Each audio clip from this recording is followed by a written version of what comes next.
বলেন, যার যার পরিচয় দেন। আমার নাম মোহাম্মদ আবু সাইদ, 5 নং ওয়ার্ড, গাছাবাড়ি। আমি পেশা চাকরিজীবী, গাছাবাড়ি উত্তরপাড়া দাখিল মাদ্রাসা সহকারী শিক্ষক। আমি মোহাম্মদ আলিমউদ্দিন, 8 নম্বর ওয়ার্ড। আমার পেশা হইল আপনার কৃষিকাজ। কৃষিকাজ। গ্রাম কোথায় আপনার? আমলিতলা। আমলিতলা। 8 নম্বর। মোহাম্মদ আনিসুর রহমান, 7 নং ওয়ার্ড। আমার ব্যবসা ব্যবসা কৃষি, ব্যবসা। আর ওয়ার্ড নং 7। 7 নম্বর ওয়ার্ডে। আপনি? আমি মোহাম্মদ ফজলুল হক। আমি 9 নম্বর ওয়ার্ড থেকে আসছি।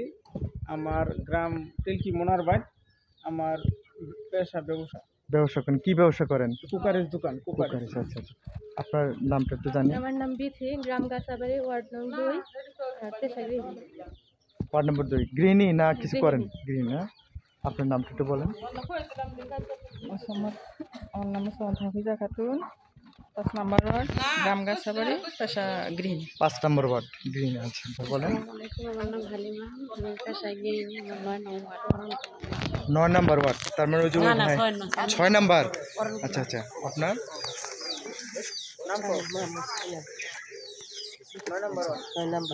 9 নম্বর ওয়ার্ড।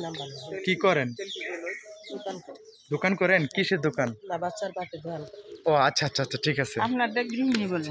আপনি গৃহিণী না? আচ্ছা, তারপরে একটু আপনার নামটা বলেন। আমার নাম মোহাম্মদ হানিফ, 2 নম্বর কাকরাই। আমার ব্যবসা হলো কুটির শিল্প। কুটির শিল্প। আসসালামু আলাইকুম। আমি মোহাম্মদ আসর আলী, অরণখোলা ইউনিয়ন, 1 নং ওয়ার্ড। আমার ব্যবসা হচ্ছে পুরাতন গাড়ি। পুরাতন গাড়ি ব্যবসা। যেটা আপনার নামটা বলেন। মোহাম্মদ ইউসুফ আলী, বাড়ি গাছাবাড়ি, 5 নম্বর ওয়ার্ড, কৃষিকাজ করি। আপনার নামটা বলেন। আমার নাম মোহাম্মদ আনসার আলী, গ্রাম বুটিয়া, ওয়ার্ড 7 নং, কাঠের ব্যবসা। কাঠের ব্যবসায়ী। কাঠের ব্যবসা করেন। অনেক ব্যবসায়ী পাইলাম আমরা। হ্যাঁ, মোটামুটি একটু আপনার পরিচয়টা বলেন। মোহাম্মদ সাইদুল মন্ডল, গ্রাম ভুটিয়া, 7 নং ওয়ার্ড, কলামলা আনাস। আচ্ছা, ব্যবসা। সর্বশেষ, হ্যাঁ, আপনার পরিচয়টা বলেন। ফজলুল হক, আমলিতলা গ্রাম, 8 নং ওয়ার্ড, ব্যবসা কৃষিকাজ।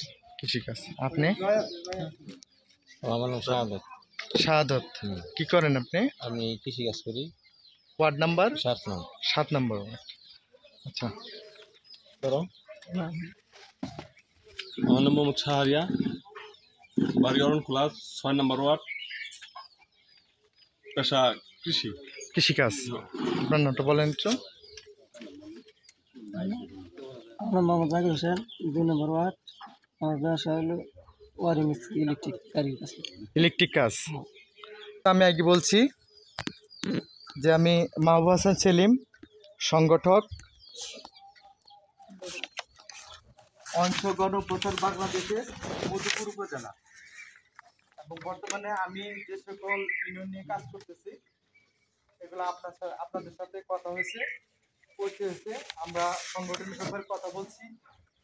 যে বিষয়টা এখানে উল্লেখ করা আছে যে বিপুল ত্যাগ ও রক্তের বিনিময়ে অর্জিত স্বাধীন বাংলাদেশের সাধারণ মানুষের জীবনযাত্রার মান উন্নয়নের লক্ষ্যে শান্তিপূর্ণ, অহিংস, সাংবিধানিক ভ্যাট ট্যাক্স সেবার নামে সর্বস্তরের জনগণের থেকে আদায় করা লক্ষ লক্ষ কোটি টাকা দেশের একটা বড় অংশ স্বাধীনতার পর থেকে লুটপাট, বিদেশে পাচার করা হচ্ছে। যে কথা আমি আলোচনা আসছি যে দেখেন যে আগে থেকেই একটা চক্র, কিছু অসাধু মানুষ এই টাকাগুলোকে বিদেশে পাচার করতেছে।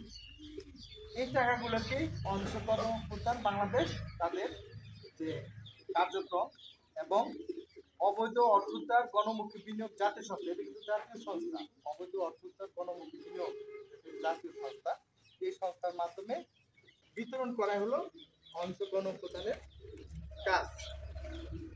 এটা বন্ধ করতে হবে। এখন আপনাদের কাছে প্রশ্ন একটু বলেন, তারপর আমরা এই 18 জন যে এই জন্য একটা ওয়ার্ডের থেকে লুক নেওয়া হবে, এই এরা ওখানে বন্ধু ওগুলোর দায়িত্বে মনে করুন আমাদের এলাকার যে ওয়ার্ডের যে আছে এরা কিন্তু এই ওয়ার্ডের দায়িত্বে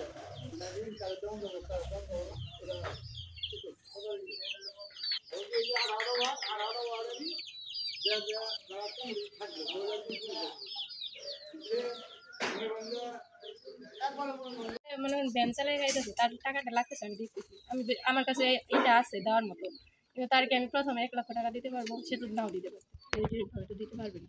এখন বর্তমান যে পরিস্থিতি, পাবলিকের যে সিচুয়েশন, তাতে 1 লাখ কেন 2 লাখ 3 লাখ টাকা দিলেও আমার মনে হয় তারা টাকাটা দিতে পারবে। এটা শুধু ব্যানাল না, কারণ টাকার অনেক সংস্থা আছে না যে ভ্যান হলে টাকা দেওয়া যাবে, এটা এনজিওরা এই ধরনের কথা। এ কর্মক্ষম কিনা দিতে পারবে সেটা বড় বিষয় না, কর্মক্ষম কিনা, যদি কর্মক্ষম থাকে তাহলে সর্বনিম্ন 1 লাখ টাকা দেওয়া হবে। যার ব্যবসা অনেক বড়, যেমন যে উনি একজন গাড়ি ব্যবসা করে, তাই না, ওনার কিন্তু 10 থেকে 20 লাখ টাকা দরকার, ঠিক না? তাহলে ওনাকে 10-20 লাখ টাকা দিলে উনি গাড়ি ব্যবসা করে, উনি দিতে পারবো। একজন ব্যানলায় প্রতিদিন 500-700 টাকা ইনকাম করে, তাকে যদি একটা লিমিটেশন দিয়ে দেওয়া হয়, তাকে 2 লাখ টাকা দিয়ে 3 লাখ টাকা দিলেও সে শোধ করতে পারবে, বুঝছেন? একটা ব্যানলা দেখবেন যে এখন যদি বিয়ে শাদী, হ্যাঁ হ্যাঁ হ্যাঁ, বিয়ে শাদির ব্যাপারে একটা ব্যানলা এখন 2-4 লাখ টাকা খরচ করে ফেলা, ঠিক আছে?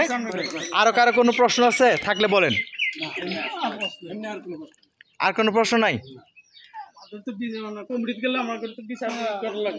তাহলে আমরা কমিটি নির্ধারণের জন্য ছক আছে।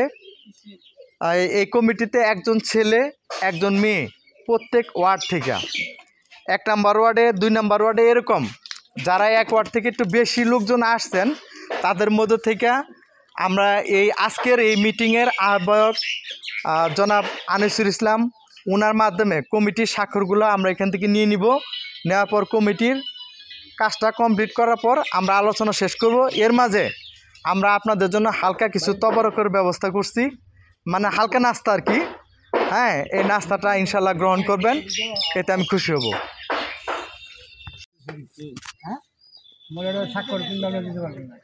নাম দিয়ে গেল, স্বাক্ষর দিয়ে যাবেন।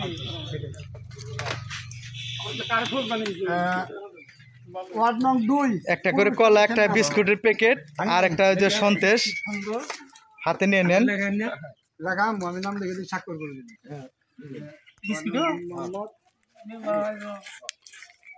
আপনারা কষ্ট করে আসছেন দূর দূরান্ত থেকে, সেই হিসেবে এটা মামা নিতে পারেন। 72500.